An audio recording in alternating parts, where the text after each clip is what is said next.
प्यारे दोस्तों, यह कहानी सिर्फ एक राजकुमार की नहीं है। यह कहानी है उस इंसान की जो अपनों के जुल्म के बावजूद टूटा नहीं, जिसे मिटाने की कोशिश की गई, लेकिन वही आगे चलकर इतिहास बन गया। बहुत पुराने जमाने की बात है, जब अफगान की धरती पर एक विशाल और समृद्ध सल्तनत हुआ करती थी। इस सल्तनत का बादशाह न केवल ताकतवर था, बल्कि इंसाफ पसंद और दिल से नरम भी था। प्रजा उसे अपना मसीहा मानती थी। बादशाह की एक बेगम थी, बेहद खूबसूरत, नेक दिल और रहम दिल। अल्लाह ने उन्हें एक बेटा अता किया। राजकुमार बचपन से ही शांत स्वभाव का था। वह न ज्यादा बोलता न ज्यादा हंसता, लेकिन उसकी आंखों में समझदारी साफ झलकती थी। जब राजकुमार 12 वर्ष का हुआ, तभी उसकी मां बीमार पड़ गई। हकीम आए, दवाएं दी गईं, दुआएं पढ़ी गईं, मगर किस्मत को कुछ और मंजूर था। एक सर्द रात, जब महल में दिए बुझ चुके थे, रानी ने आखिरी सांस ली। उस दिन के बाद महल में रोशनी तो थी, मगर रौनक नहीं। राजा अंदर से टूट चुका था। उसने वर्षों तक दूसरी शादी नहीं की, मगर दरबारियों ने समझाया, जहां पनाह, सल्तनत को एक रानी चाहिए। मजबूरी में राजा ने दूसरी शादी कर ली। नई रानी बाहर से बड़ी सलीकेदार और धार्मिक लगती थी, मगर उसका दिल जहर से भरा था। उसे हर वक्त यही डर सताता रहता कि अगर यह राजकुमार जिंदा रहा तो उसका कोई भी बच्चा कभी तख्त तक नहीं पहुंच पाएगा। राजा के सामने वह फरिश्ता बनती, राजा जाते ही राक्षस।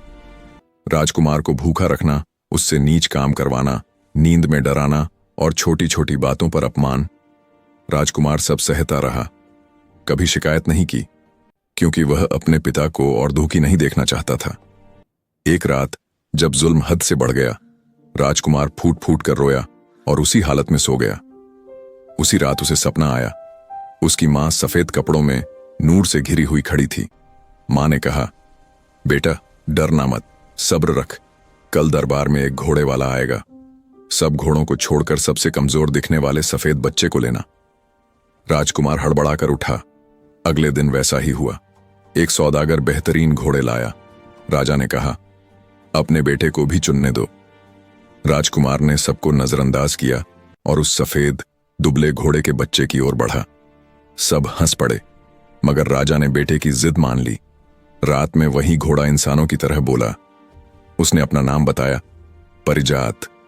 उसने राजकुमार को चेतावनी दी, तेरी सौतेली मां तुझे झड़ देने वाली है।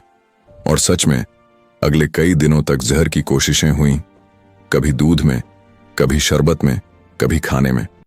हर बार परिजात ने उसे बचा लिया।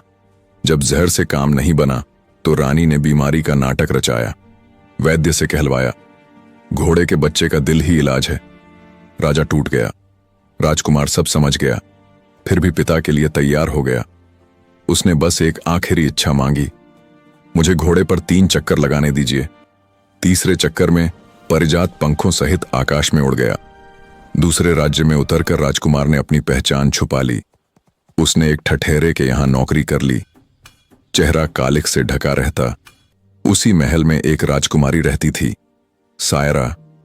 उसकी नजरें बार बार उस नौकर पर टिक जातीं। विवाह के दिन सायरा ने सब अमीरों को ठुकराकर उसी नौकर को चुन लिया। राजा ने गुस्से में उन्हें जंगल भेज दिया। जंगल में भूख, डर और अंधेरा था, मगर परिजात ने गुफा दिलाई। जानवर दोस्त बन गए। राजकुमार मेहनत करता रहा। सायरा ने पहली बार सच्चा प्यार जाना। जब राज्य पर हमला हुआ, वही ठठेरे का नौकर उड़ते घोड़े पर वीर बनकर आया। दुश्मन हार गया। सब हैरान रह गए। पुराने राजा को सच्चाई पता चली। वह बेटे की तलाश में निकला। आखिरकार दरबार में सच खुल गया। राजा रो पड़ा। सायरा मुस्कुराई। वह पहले से जानती थी। राजकुमार राजा बना। जालिम रानी को सजा मिली।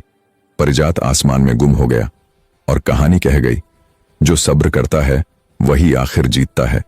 दोस्तों, अगर यह कहानी आपको पसंद आई हो, अगर आपने इसे आखिर तक देखा और महसूस किया हो, तो अभी वीडियो को लाइक कर दीजिए और ऐसी ही रहस्यमयी, जादुई और सच्ची कहानियों के लिए चैनल को सब्सक्राइब करके बेल आइकॉन जरूर दबाइए।